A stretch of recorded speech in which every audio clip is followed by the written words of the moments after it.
Cia, kemarin ada orang tua murid bilang supaya para murid ini pakai jilbab semua supaya mencerminkan rasa keagamaan gitu. Jadi gimana menurut itu? Pak, gimana ya? Soalnya kalau misal kita wajibin semua pakai jilbab kan semuanya itu bukan muslim, bukan agamanya itu kan beda-beda. Takutnya kalau kita suruh samain semua itu nanti jadinya bukan toleransi, malah jadi paksaan. Saya paham maksud ibu, tapi kalau nanti kita tidak melakukan peraturan ini, nanti orang tuanya banyak yang protes. Itu bagi nama sekolah kita juga jelek nanti. Iya juga ya. Jadi kita tentuin aja ya. Ya udah deh, coba dulu ya. Ya dicoba dulu.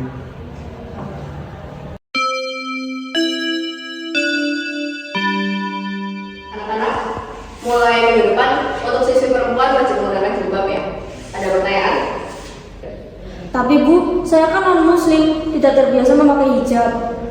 Oke, pertanyaan bagus Rizal. Nanti saya akan diskusikan kembali dengan kepala sekolah ya. Gak apa-apa loh Cel, kalau itu cuma biar kelihatan rapi aja. Ini bukan soal rapi, Wan, ini soal kepercayaan.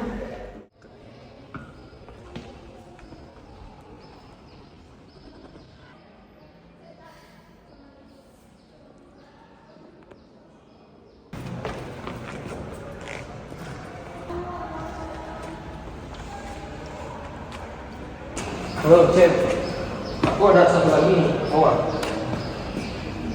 Oke, ambil aja. Makasih, Rowan.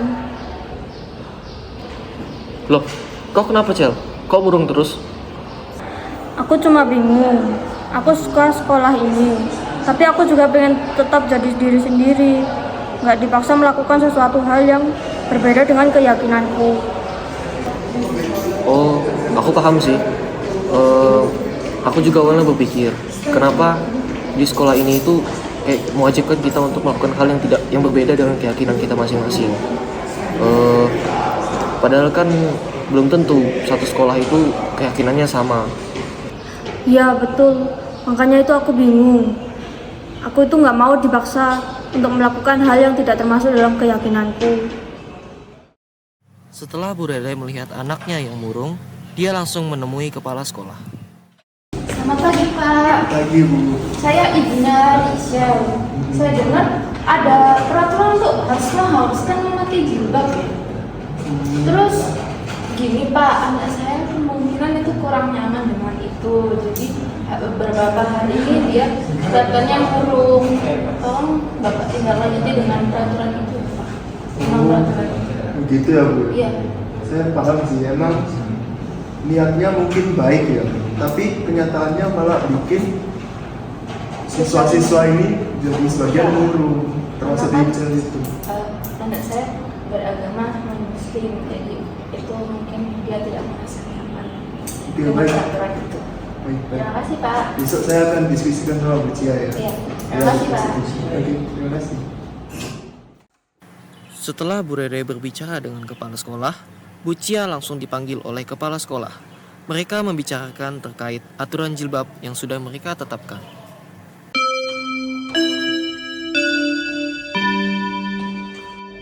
Pagi Pak. Pagi ya. Pagi, Pak. Lagi. Pagi Pak. Pagi.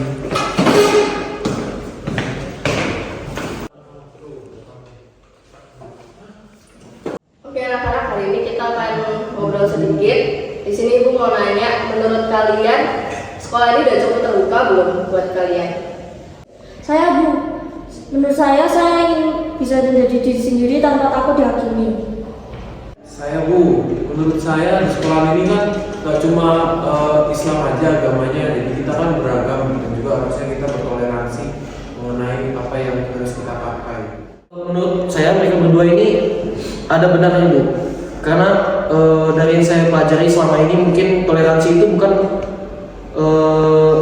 agar kita sama dengan yang lain, tapi toleransi itu membuat kita belajar bahwa kita harus menghargai setiap perbedaan yang ada. Jadi kita tidak harus selalu mengikuti hal yang berbeda keyakinan dengan kita, tapi kita harus menghargai apa yang berbeda dengan kita.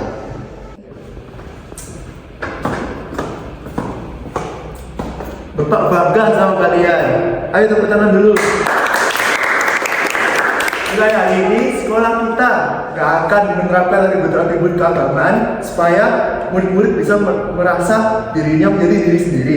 Tapi ingat, kalian harus tetap saling toleransi. Jangan lupa akan toleransi ya. Anak-anak, paham? Paham. Oke.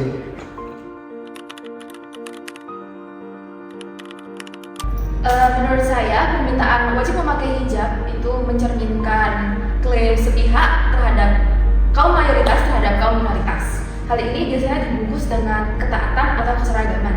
Padahal ini adalah salah satu bentuk dominasi terhadap kaum minoritas yang didominasi oleh kaum mayoritas. Toleransi juga bisa dibelokkan menjadi pemaksaan agar kaum minoritas bisa menyesuaikan dengan kenyamanan kaum mayoritas.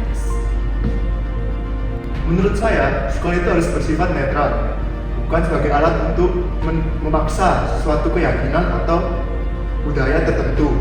Hal ini bertentangan dengan semangat inklusivisme, di mana inklusivisme sendiri dalam lingkup pendidikan berarti ruang yang adil dan aman bagi para siswa atau siswi tanpa melihat latar belakang agama, kebudayaan, suku, dan ras mereka. Artinya, ekspresi keagamaan boleh saja, tetapi jangan memaksa, dan juga yang berbeda tidak boleh merasa terasingkan atau terkucilkan. Menurut saya, tokoh Rowan itu memberi narasi transformatif yang penting. Ia sadar bahwa suatu hal yang biasa baginya itu bisa menyakitkan bagi orang lain. Hal ini menunjukkan bahwa refleksi kritis dari kelompok masyarakat yang mulai melihat ketidakadilan struktural di dunia ini. Namun, mengapa dia baru sadar setelah melihat penderitaan teman minoritasnya? Hal itu juga menunjukkan bahwa empati dari masyarakat itu bersifat kreatif, bukan proaktif. Jadi, keadilan itu tidak harus selalu menunggu pengalaman pribadi agar dapat terwujud.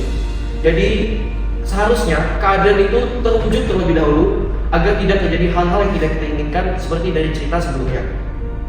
Menurut saya, tokoh Risian ini menunjukkan bahwa dia adalah simbol suara dari kaum minoritas yang selama ini jarang terdengar. Meskipun dulu suara mereka tetap pelan. Hal ini menunjukkan bahwa selama ini kaum minoritas itu diminta untuk bersuara pelan agar tidak mengganggu. Namun, harmoni seperti inilah yang tidak adil dan seharusnya diganggu. Mereka tidak menuntut hak mereka sebagai warga negara maupun keadilan, tetapi mereka hanya ingin dipahami dan dihormati. Menurut saya, penyelesaian dari suatu permasalahan aturan sekolah seharusnya tidak terpaku dalam satu atau dua oknum saja, tetapi harus terbuka kepada banyak pendapat dari orang lain. Harus juga untuk melihat dari sisi hukum seperti apa, jadi tidak langsung menyimpulkan seperti itu. Nah, di sini saya ada mengutip satu kutipan dari Undang-Undang Dasar, yakni dari pasal 28E ayat 1, berbunyi bahwa setiap orang bebas memeluk agama dan beribadat menurut agamanya, memilih pendidikan, dan mengeluarkan pendapat. Artinya, nggak ada satu orang pun yang boleh memaksakan agama atau menyuruh orang lain mengikuti aturan yang hal tersebut bertentangan dengan keyakinannya sendiri. Seperti itu. Terima kasih. Keberanian pemimpin diuji saat harus melindungi yang lemah.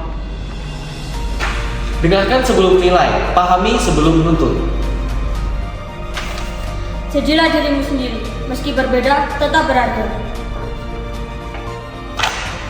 Seorang orang tua bisa menjadi awal perubahan. Didik dengan hati, bukan dengan aturan. Sekian dari kelompok kami. Terima kasih.